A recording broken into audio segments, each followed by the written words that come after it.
हट्ट करत राहिलास तर आपण तिला कसं समजवणार? आणि मग आराध्याही परत येणार नाही. चालेल तुला? नाही नाही नाही, अजिबात नाही चालणार. मी वागीन ना मोठ्या मुलांसारखा. मी सगळ्यांचं सगळं ऐकीन. पण प्रॉमिस? प्रॉमिस.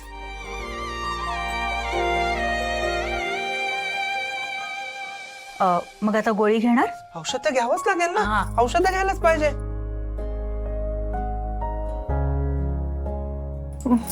पाणी मोठ्या माणसांसारखा.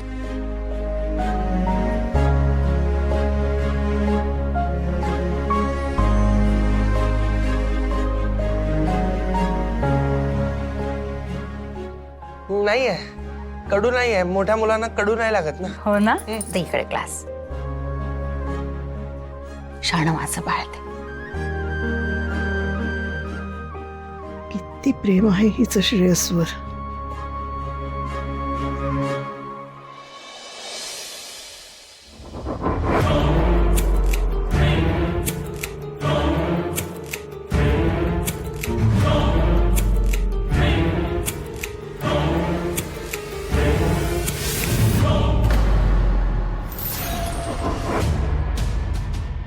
तारा, आता तू माझ्या तावडीतून सुटू शकत नाहीस. आणि यशोधरा, तू तर नाहीच नाहीस. मागल्या वेळेला मी तुला दुसऱ्याच्या हातून संपवण्याचा प्रयत्न केला, पण तू संपली नाहीस. म्हणून यावेळी मी तुला माझ्या हाताने संपवणार आहे. माझा मुलगा आत्ता कुठे माझ्या जवळ यायला लागलाय. त्याला हिसकावून घेण्यासाठी मी तुला पुन्हा परत येऊ देणार नाही.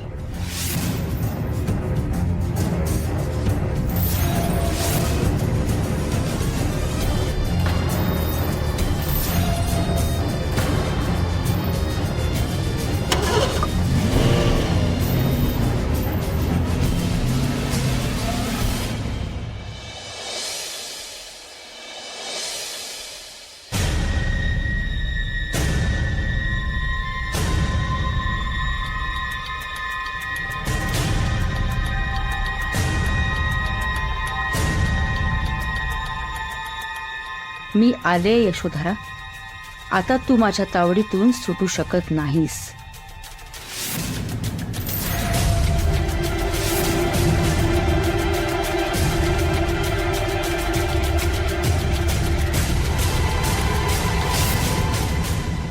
काय झालं?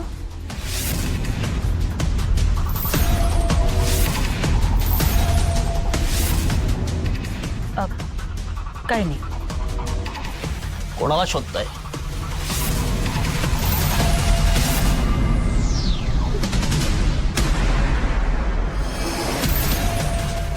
आणि हा काय प्रकार आहे? असं लपून छपून का आलात? नाही डॉक्टर, लपून छपून नाही. मला जरा बरं वाटत नव्हतं. असं ताप आल्यासारखं आणि थंडी वाजल्यासारखी होत होती. म्हणून मी हॉस्पिटलमध्ये आले होते. आणि मला कळलं की इथे एक यशस्वी उद्योजिका ॲडमिट आहेत. ह्या बघा. ह्या आहेत का इथे? नाही, अशी कोणतीही व्यक्ती इथे ऍडमिट झालेली नाही आहे.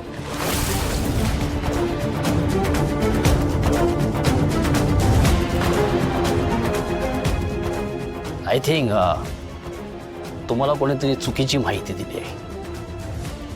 तारा, मला फसवतेस का? तुला हे आता खूप महाग पडेल तारा.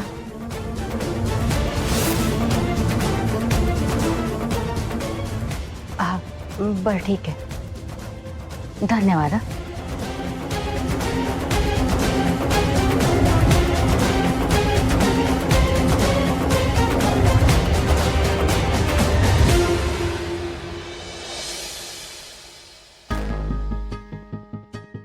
इन्स्पेक्टर साहेब, धन्यवाद बरं का.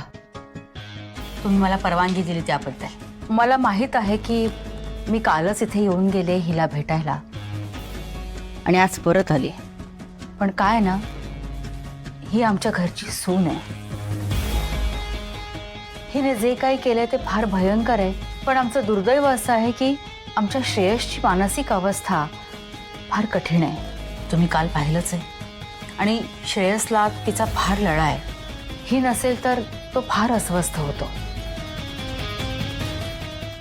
आणि अशा गुन्हेगार मुलीला मी घरी तर घेऊन जाऊ शकत नाही. त्यामुळे यातून मार्ग काढण्यासाठी मला जरा हिच्याशी बोलावं लागेल. तर आम्हाला तुम्ही जरा एकांत द्याल का? ठीक आहे मॅडम.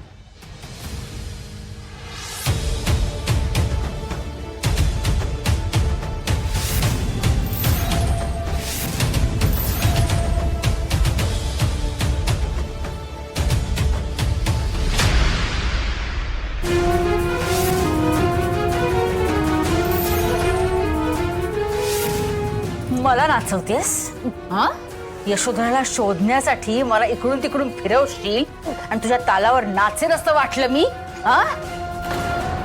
हे सगळं लई महागात पडेल तुला.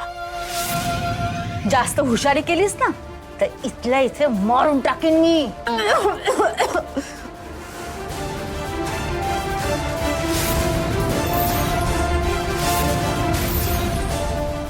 मारा ना, खुशाल मारा.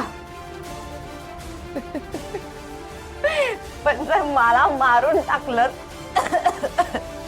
तर यशोधरा मॅडम कुठे आहेत हे कसं कळणार तुम्हाला?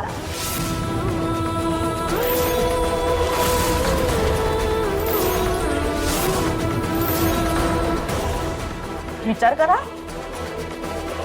एखाद्या दिवशी डायरेक्ट त्या घरी आलेल्या असतील. मग काय? मग डोळ्यात असा प्राण आणून घरातले सगळे बिचारे त्यांची वाट बघतात ना, त्यांच्या समोर असे येऊन सांगून टाकतील. काय माहिती काय सांगतील माहितीये? मी नाही, तुम्ही मारण्याचा प्रयत्न केला होता त्यांना.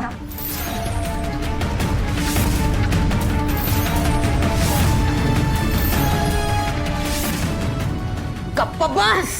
मी गप्पा बसू का? आता सत्य ऐकवत नाहीये. हा? घरातले सगळे काय करतील माहितीये?